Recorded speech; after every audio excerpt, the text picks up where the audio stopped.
under the rotational approach.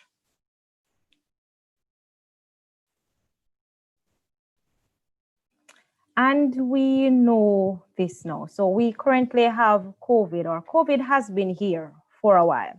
And because COVID has been here for a while, it has basically disrupted how school is being done. As we are seeing here, we would have our classes filled with our students. Now we have empty classes. And because of COVID, it has now pushed us to a new norm. And because of this new norm, it has impacted the education system. And as such, classes are now online. Teachers are required to deliver across new modalities. The pandemic has called for schools to shift and also adapt. So we're taking a look at, we're going to be looking at the curriculum, going to be looking at modification as well, but let's take a look at change. Change is a process and it's not an event, as we would know. It does require time, energy, and resources. It is achieved incrementally and it entails development in feelings and skills in using new programs. But there's one thing we need to know about change. It leads to improvement. So let's take a look at a page from the modified curriculum recently shared with all schools. So here we have just a sample of the grade 9 modified curriculum. We have the number of objectives. And in looking here, let me see if I can use my laser pointer here. Our total number, these would have been our original number of objectives from the NSC curriculum. Here where we have the number of major objectives now would have been included in the modified curriculum. So if we look closely, we will see for the number strand in the original NSC curriculum, we would have 18. However, for the modified curriculum, we only have 10 major objectives. Now, these major objectives are basically what the students need to move on to the next grade level. So, not saying that you're not to use the original NSC curriculum now, and why am I encouraging you to use the NSC curriculum hand in hand with the modified curriculum? The NSC curriculum has the learning outcomes, it has key skills, teaching and learning activities, well, suggested teaching and learning activities. It also has some learning activities, assessment criteria otherwise. The modified curriculum does not have this. The modified curriculum only has the major objectives. So in supporting you, you are to try to use the original NSC curriculum. Now let's take a look still on the modified curriculum. So again, this was taken from the modified curriculum grade 9. So in looking at it, we see that we have our major strand here, or major objectives here. On our left, we have our strands, we have the term, and we have the unit.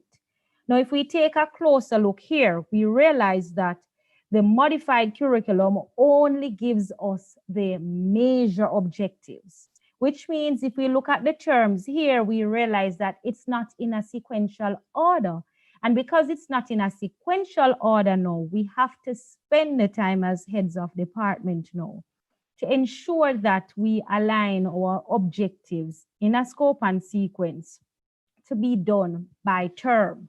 So I'm going to show you, just suggesting it. You don't have to, but I would have placed the objectives for term 1. So here we would still on grade 9. We have the objectives for term 1. So you would have seen the strand, number, measurement, geometry, algebra. Now, all these objectives that we have here would have been the major objectives from the modified curriculum. Why did I do it like this? Now, in having it in this sequential order, we're able as educators to know what should be done within the curriculum and at what time. But let's take a look at a case now. We're still on the modified curriculum. Mr. Brown Mr. Brown's grade 9 class completed the diagnostic tests and the following learning gaps were noted. 1, students were unable to simplify expressions using the laws of indices.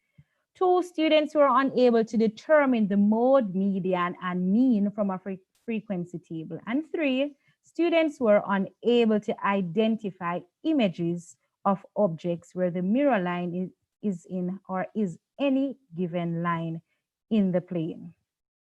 How can Mr. Brown treat the learning gaps based on the modified curriculum for grade 9 term 1? Remember again, we're looking at the modified curriculum and we're focusing here on grade 9. Now, if we take a look, taking out each of the learning gaps individually, students were unable to simplify expressions using the laws of indices. And this is in fact based on the grade 9 diagnostic test that was recently administered. Now, if we take a look at this, we realize that this objective is in fact included in the term 1 major objectives for grade 9. And because it is included in the objectives, the major objectives for term 1 grade 9, this learning gap must be addressed immediately. Have to address this one immediately. Let's take a look at another learning gap that was found. Students are unable to determine the mode, median, and mean from a frequency table. Now, based on the modified curriculum for grade 9, this is not a major objective. Why? It was already taught in grade 8.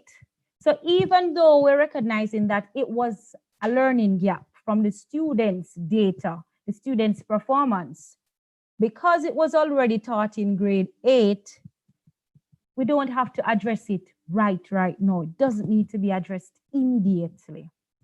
And let's take a look at the third situation now. Students were unable to identify images of objects where the mirror line is any given line in the plane. Now, based on the modified curriculum for grade 9, this particular objective isn't a part of term 1, but guess what? It's a part of term 2. So Mr. Brown can forego treating this learning gap for now and address it at a later time. Now we're looking at structuring. So in looking at structuring now, the resources and changes required to accommodate learning online and teaching online as well. 1, we know we need access to internet. 2, we need access to a device, a working device too. 3, the teaching approach and also our lesson planning is very important. Now again, because of the change in how information and how education, how we are teaching now across the modalities, how we are bringing across the contents to the students, these now have to be accommodated in the shift. Still looking at structuring. Successful structuring is driven by sound leadership. As a community of teachers, we are now called as ambassadors to lead the change. From a teaching perspective, change in teaching across the new modalities will be established on 1 teaching approach, and again, still linking it to lesson planning. But let's take a look at modality. And in looking at modality, when you're planning for your lessons, the nature of the teacher's modality should be considered. These are just some suggested methods of engagement with the students, face-to-face, which we know not taking place right now. Live virtual classes, which is synchronous. And we have pre-recorded lessons, asynchronous. Forum-based discussions, and we also have the discovery-based activity sheets. Now we're going to take a little closer look at synchronous and asynchronous. We're going to take a closer look at it. However, based on the context of the school, you can include all these methods, or you may find that based on your school's context, You only can include one or two. Remember, no, you have to look at your school's context. You have to look at the teacher's modality as well. How can my teacher bring across it? How are the students? So you have to focus on the students too. Will the students be readily available if we're having online classes, the synchronous? So we're taking a look at it. Now the advantages of synchronous, and the synchronous online learning is similar to face-to-face, even though I'm not seeing you face-to-face. So for instance, you're having live sessions with your students, you're having live Zoom sessions, you're having live Google Meet sessions. Those are what we refer to as synchronous online learning. And there are some advantages to it, there are some advantages to it, and there are also disadvantages to it. So some of the advantages, we have classroom engagement. We have dynamic learning, instructional depth, all of those. We do have disadvantages too, because we know that the schedule, we have to ensure we have schedule, and most importantly, all of us know about technical difficulties. And in making this a little bit clearer where synchronous online learning is concerned, in synchronous online learning, you can actually hear what the students are thinking in the moment. You know what's happening to the child in the moment. You can respond to them in the moment. Let's look at asynchronous online learning now. And again, just like synchronous, it has its advantages and it does has its disadvantages. Now, when we speak of asynchronous, while synchronous is live face-to-face, the asynchronous is one now, or as I would have said earlier, pre-recorded.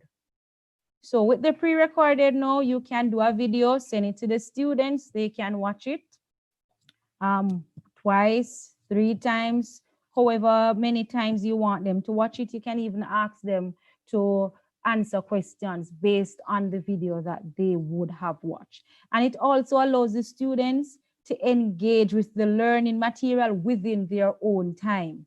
So guess what?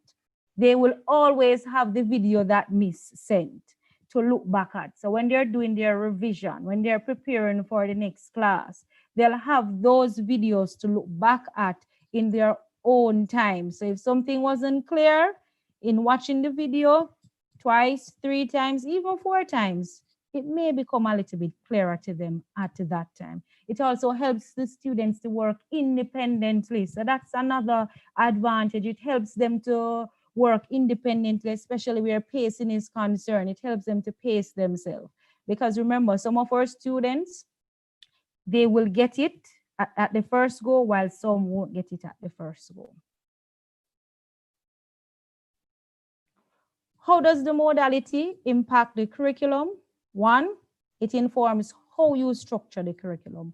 And 2, it informs the pace of the curriculum. What do we mean by it informs the pace of the curriculum and it involves how you structure the curriculum?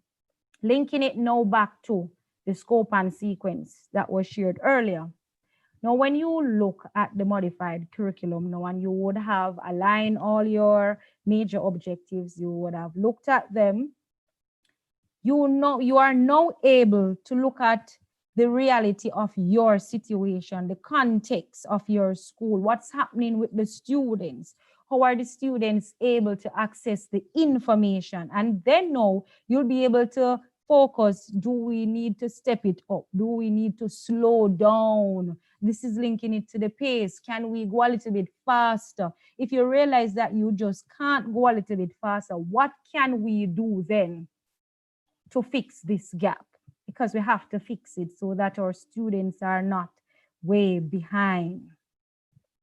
But let's take a look at 2 modalities. So here we have modality 1.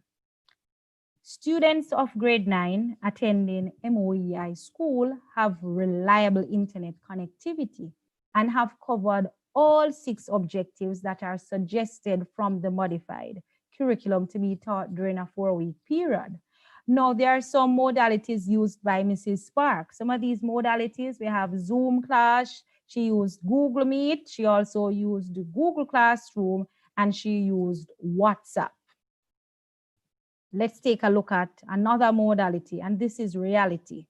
Students of grade 9 attending prime high school. So still grade 9, we're still at grade 9 now, but a different high school. They have unreliable internet connectivity and they were unable to cover all the 6 objectives suggested within the modified curriculum. Why were they unable? Again, because of unreliable internet connectivity. Now, the modalities used by Mr. Counts were WhatsApp and learning kits. Quick question. As the head of department, how can you structure the curriculum based on the modalities being used? Now, the first thing is that as the head of department, I would have been sharing it earlier. You have to be realistic about the situation. You know that maybe half of the students just do not have internet connectivity based on where they live, or maybe they just don't have it, none whatsoever. So in keeping that in mind, how then can you structure the curriculum to ensure that the students are where they should be? If it is a case where the students have internet connectivity and you can use all the different modes that was shared earlier. So you have your Zoom classes, you have your pre-recorded sessions, you have your discussion forums, you have all those. Then you may find that your students will move as how you want them to move. So you can structure the curriculum now as how you want it. You can basically gear them into where you want them to go. And you know the pace at which they're going to go. Why do you know the pace? Because you are looking at it from a realistic point of view, and you're also looking at it from within the context of the students. Let's look at still under modality now. So we're looking at case 2. Now, case 2, the principal of MOE High decided based on his school's context to have students come to school on a rotational basis. Now, we know that this is currently not taking place, but who knows what tomorrow brings? Not sure what's happening, especially with the pandemic.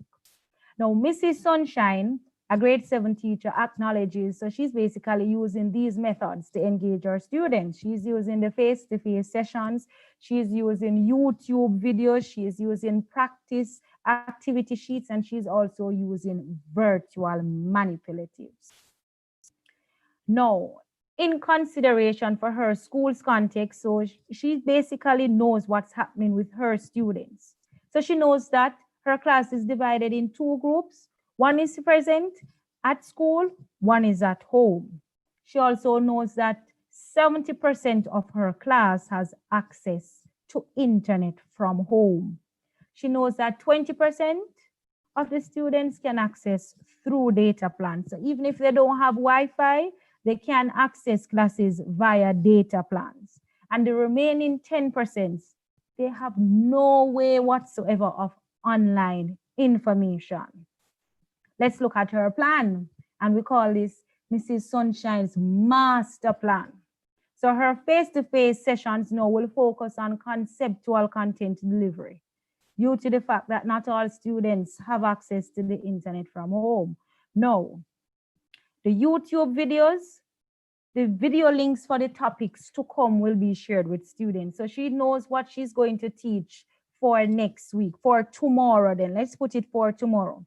She would look for YouTube videos and she will share it with the students. And these videos too, she will share them and then discuss them afterwards. And she will even share videos that would have been based on lessons taught earlier to reinforce concepts.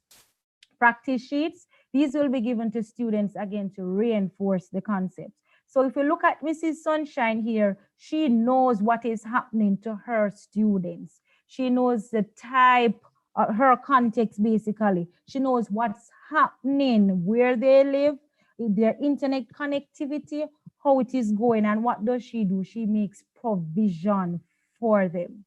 But let's take a look at another case.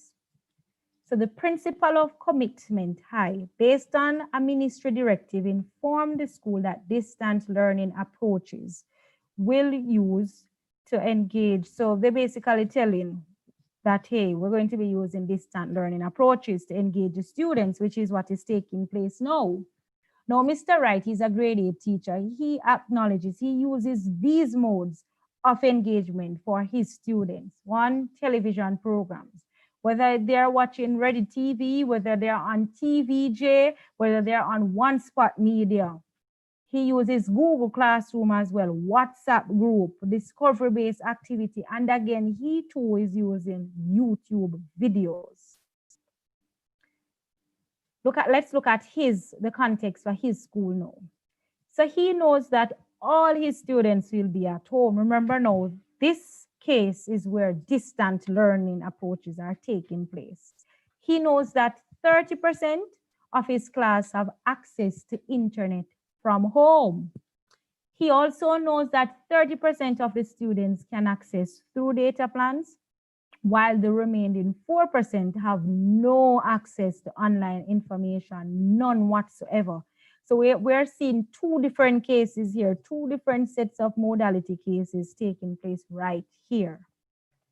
Let's look at his master plan and what is entailed under each aspect, why he is using which mode of engagement for the students. So the Google Classroom, as was shared earlier, this platform and app will be used to engage students in conceptual learning activities. Television programs, no. Looking at whether he's going to say to them, all right, we have math taking place now, language taking place now, whichever, but math is taking place now. I want you to watch the lesson that is on TVJ at the moment, and you're going to answer these questions after. So after the lesson is completed on TVJ, then he is now going to ask the students questions. He also gives them activity sheets. And again, these will promote conceptual learning. It will help to build the concepts with the students. The videos too will help to concretize these concepts. Still looking at modality. Now this, hopefully everybody is aware of Google Forms by now.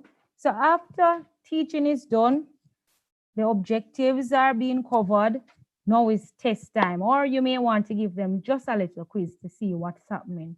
Google Forms can be used. So you can use Google Forms to create your assessments. You can use whichever assessment it is, whether it's going to be a short quiz or a tri-weekly or monthly test, whichever it is. And you give the students the instructions. You let them know what's taking place. And here it is. This is just showing you how it will look like. But I'm sure most of you already know what this looks like. What is the name given? So we see the question here being asked. The value of this question, 1 point. So the students would have known in doing the test, the value of that question, 1 point. Here we have the different responses. So the student just selects whichever answer they feel or they deem is correct.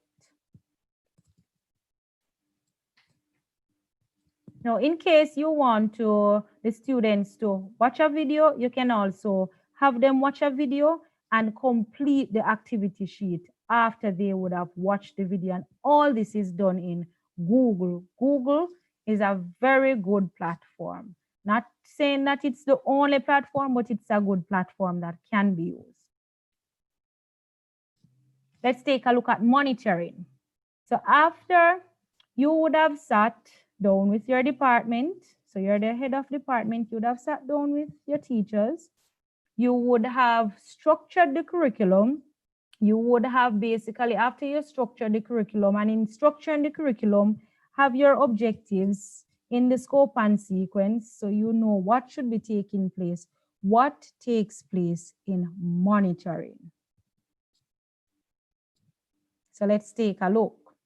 Observation of lessons at regular intervals, vetting of lesson plans, quality assuring student interventions, curriculum management. Now, let's take a step back now. Monitoring, focusing now on the curriculum. Now, when we're looking at when we're observing teachers now, we're observing the lessons. Not that we're observing the teachers, but we're observing the lessons being conducted.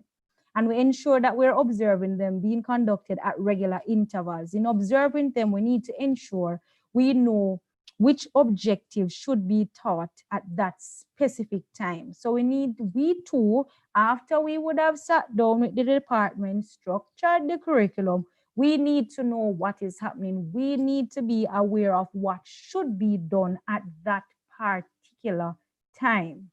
This will help in observation of lessons. It will also help in vetting of the lesson plans. So if it is a case where we are looking at Pythagoras theorem for grade 9 this week, then we should not be seeing, we're looking at indices for this week in one lesson plan. We should not be seeing that. And this is where you know as the HOD come in. So you need to be monitoring the process. Now, how do you continue to monitor now that there's a shift? So here we are taking a look at this young lady. She's basically using her tablet. So she has access, she has a good tablet. Let's take a look at another modality. Now, this young man, he's not so lucky. So he does not have access to a tablet like earlier where he's able to, whether it's to view the synchronous lessons or asynchronous lessons, he's not able to have those sessions with his teacher nor his classmates. So we have to bear in mind that everyone has a different context. What is he doing? He's listening to the radio. He could be listening to one of the lessons on the radio. And let's take a look here. Now, this young lady, she doesn't have any device, none whatsoever. She doesn't have a radio, but she's using learning kits, the learning kits that are provided. So if we take a look at what is happening here, we realize that different modalities are coming out with the students. And this is the reality. This is the reality of what is happening with our students. Some of our students have devices, some don't. Some of our students can only access via learning kits. Some can only listen to the radio. That's just the reality. And we have to know the reality of our situation. We have to know. We need to know in structuring the curriculum, in monitoring the curriculum. We have to know that. Let's take a look at another case now. Mr. Brown is a teacher at Bright Spark High School. The department decided that teachers are to use Google Classroom to engage all students. Mr. Brown, without any consultation to the head of department, went ahead, shared a Zoom link with his students. Now he has 25 students, and guess what? Out of the 25 students, only 5 students could access the class that day. Only 5. Now, what did he do afterwards? He went to Google Classroom and posted assessment items for the students, to the entire 25 students to do now, based on the Zoom session that was held. Now, looking at this right here, we recognize that, yes, he would have taught the curriculum based on the scope and sequence of the major objectives that were done earlier. Remember structuring? But guess what is happening now? Even though he would have taught that objective, only 5 students were able to access the class. Only 5. So you're still going to find that, and we can see it here, more than half of the class were not able to participate in that session. More than half of the class. So we're still going to find that, hey, Mr. Brown will have to revisit this objective. And this is where monitoring comes in as the head of department too. What monitoring mechanism would bring to light what he has been doing regarding the teaching of his students. Now, firstly, you can look at vetting of the lesson plans, which capture the approach. So in vetting the lesson plans, allow them to share the approach. Find out what's the approach that will be done. You can also visit Google Classroom to observe teaching and learning activities, because if you only go to Google Classroom and you're seeing that students do this activity, All right, so in doing the activity, was anything done before students were asked to conduct or to carry out this task? Bearing that in mind. Log on to the reflections of the teachers daily. Have them review what took place, what happened. Is it that only 50% of the students were able to access the session today? What really took place? As the head of department, monitor what is taking place. Monitor the curriculum, see where you are, look at what is happening at the different grade levels. Now, some important questions to ask when you're planning for monitoring. And you're going to ask me who is responsible for all these. But let's see. Who will monitor to check that the actions have been taken as specified in the plan? When will the monitoring take place? What strategies will be used to monitor the process? And how will outcomes be reported? Very interesting questions, right? So who is responsible? You, the head of department, is responsible. When can you monitor? You can do it weekly, monthly, termly, quarterly. Now, based on what is happening, it is good to know what's happening even daily. It's good to know what's happening. In knowing what is happening, whether daily, weekly, I wouldn't even stretch it to say just monthly. Plans can be put in place. How can we adjust to reach more students? What can we do?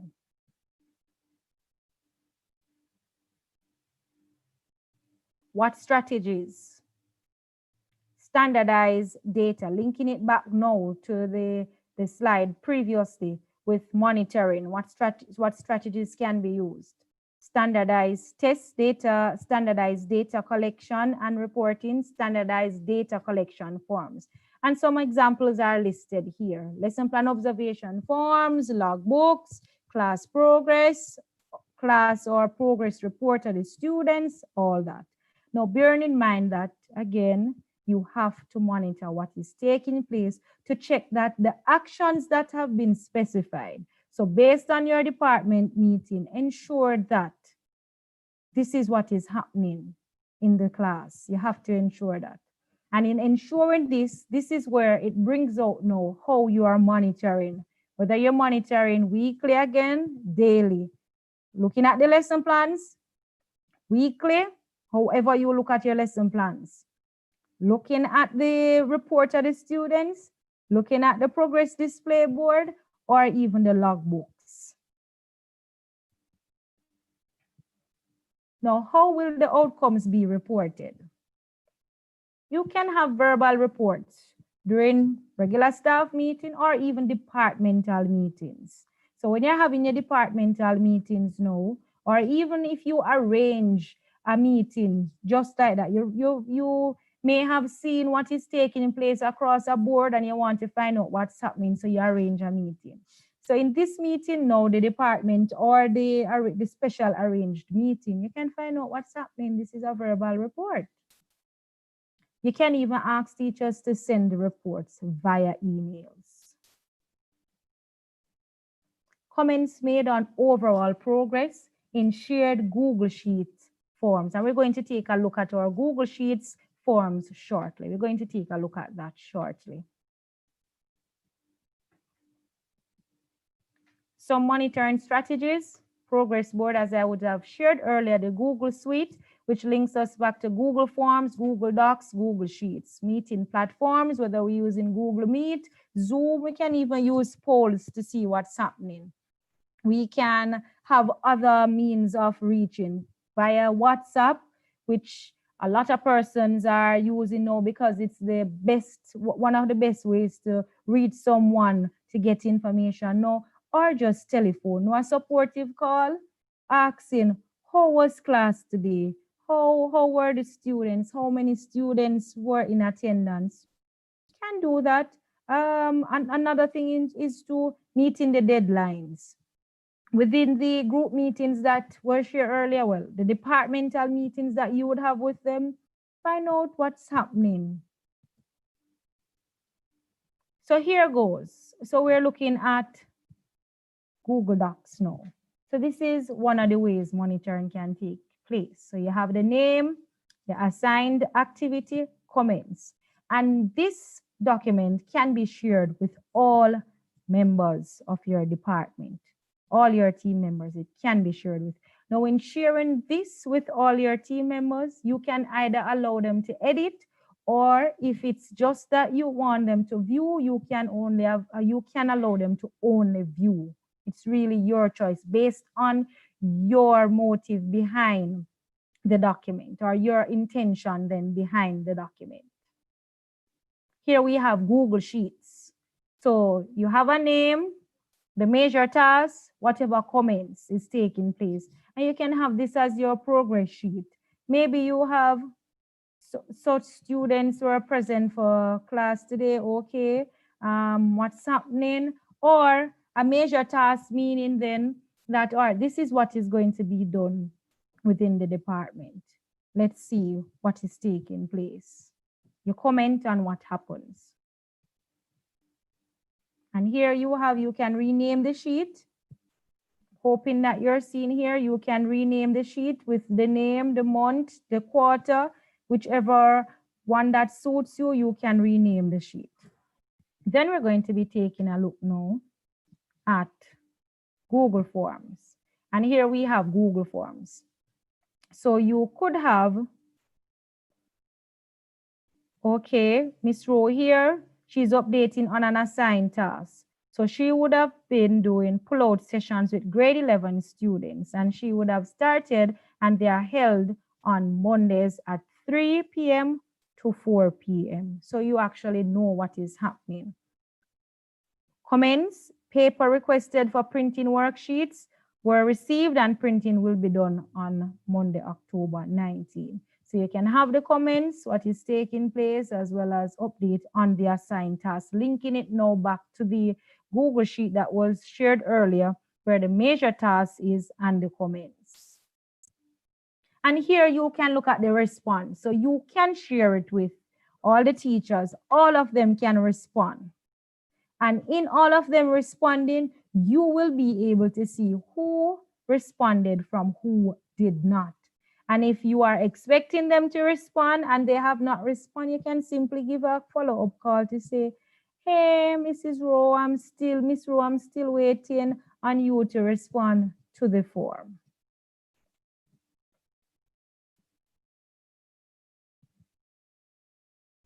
All right, let's go on now.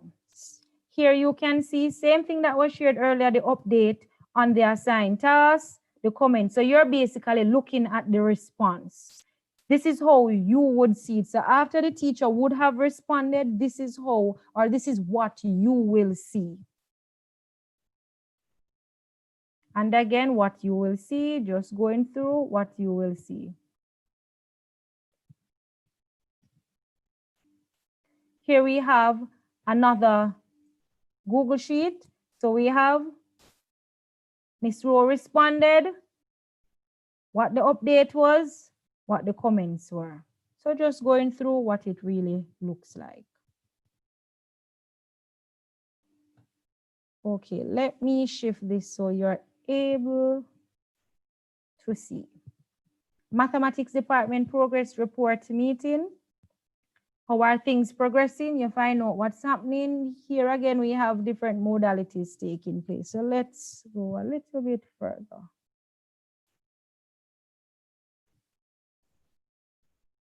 We're on evaluation now. So we would have structured our curriculum, looked at the scope and sequence, remember now. So we're structuring it and in structuring the curriculum.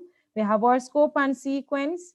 We are using our modified curriculum along with the NSC curriculum to see the skills, the suggested teaching and learning activities, assessment criteria, among others that should be used with those objectives. Now we're taking a look. We would have also monitored. So as heads of department, after you're structured, you would have been monitoring. Now we're taking a look at evaluating. So curriculum evaluations are critical for informing the structural changes that need to be made. Some actions will need to be taken after evaluations are done.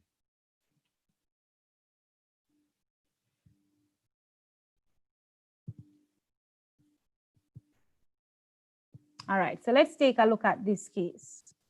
The principal of MOE High School at the end of the first term decided to evaluate all systems of operation to include teaching and learning. Two of the critical feedback points for mathematics teaching and learning were: one, the students were not able to answer most of the assessment items from the school design learning kits. Two, it was noted that the feedback students gave on learning kits return were not factored into the learning kit that followed. Now, what mechanisms would have been used to capture this data? So based on the case with the principal of MOE now, some feedbacks were given. Now remember now that as the head of department, you would have been monitoring. So with the assessment now, in evaluating these objectives, you would have known what really to look out for, what is taking place. And some of the mechanisms that can be used to capture the data: we have lesson observations, lesson evaluations, logs, and review of students' work. So when you're reviewing the students' work, you're also able to monitor what is taking place and you're evaluating. So the students' work, basically, you're evaluating what would have been done by the teacher.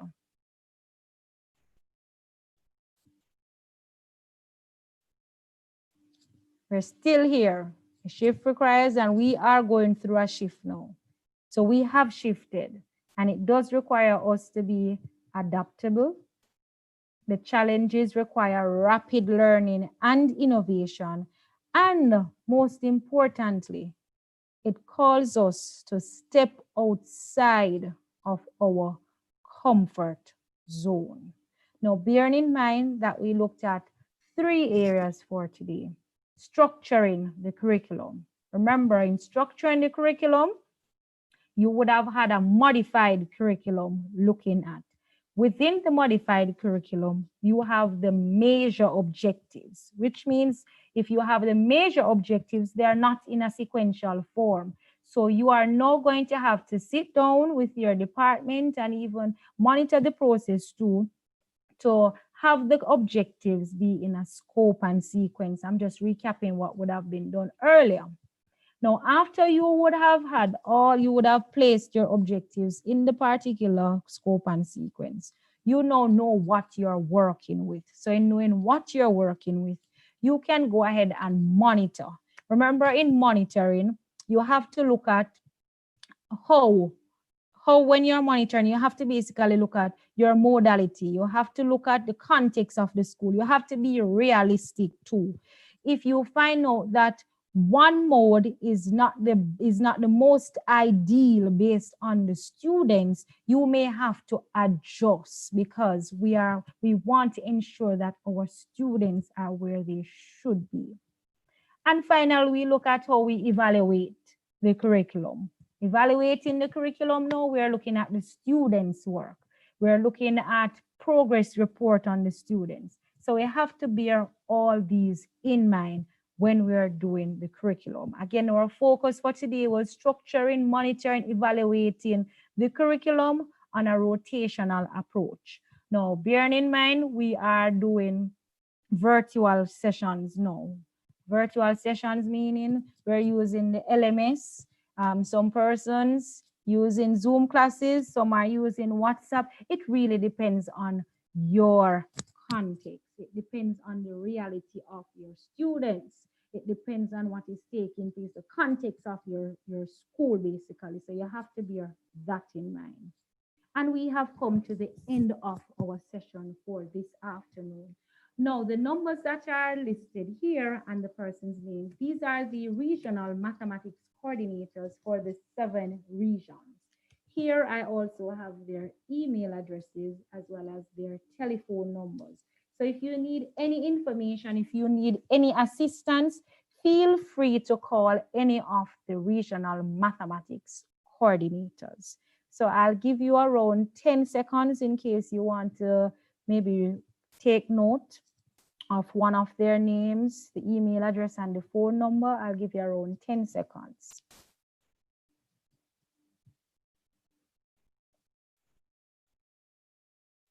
All right.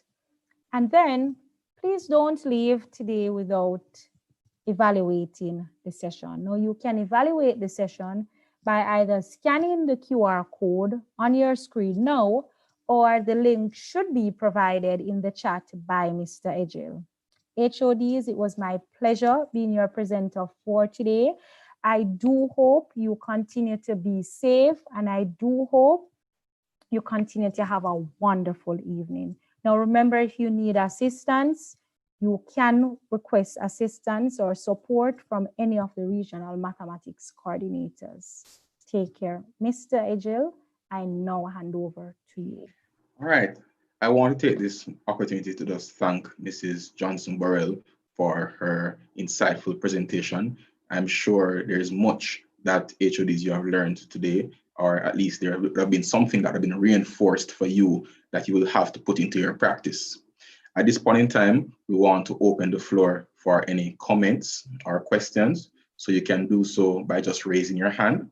And once you have done so, we will allow you to unmute. All right. I saw a hand. Okay. Mr. Ejil, I'm seeing a question in the chat from Mrs. Bruce Reed. She's saying she has not seen the modified curriculum as yet.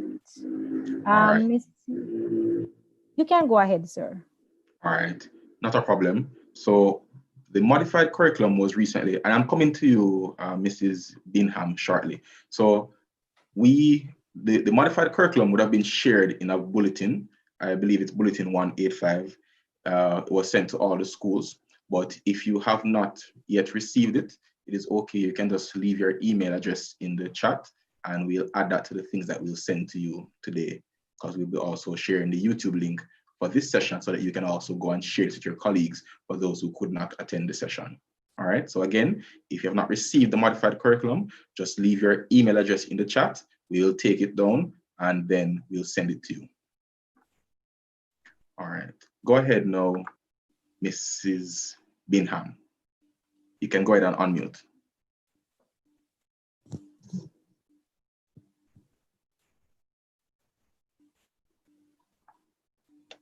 Not working out? All right, yes, it's working. All right, great, go ahead. All right, good afternoon. I was a bit late because I had a class up to 3:15 thereabout, and I was with the students a bit longer. So I did not catch the presentation from the beginning. As you said, you will be sending it to sending the YouTube link? Yes, so what you can do, just leave your contact, leave your email address in the chat, and once you have done that, we will capture those email addresses and we'll share the YouTube link, and we'll also ensure that we send out a copy of the modified document for you. Okay, thank you very much. All right, great. Are there any other questions? Any comments? All right. Again, for those who have not yet received a copy of the modified curriculum, just leave your email address in the chat and we will send it directly to you. We'll also ensure that we send you the YouTube link to this recording so that you can go back and watch the session. So for those of you who came in late, you can capture those elements that you could not see because of how the time you came in. So colleagues, let me just encourage you before we go that the time that we're in is truly a new era. We have been really ushered into this idea of online learning, and it is for us to try and embrace it as best as possible.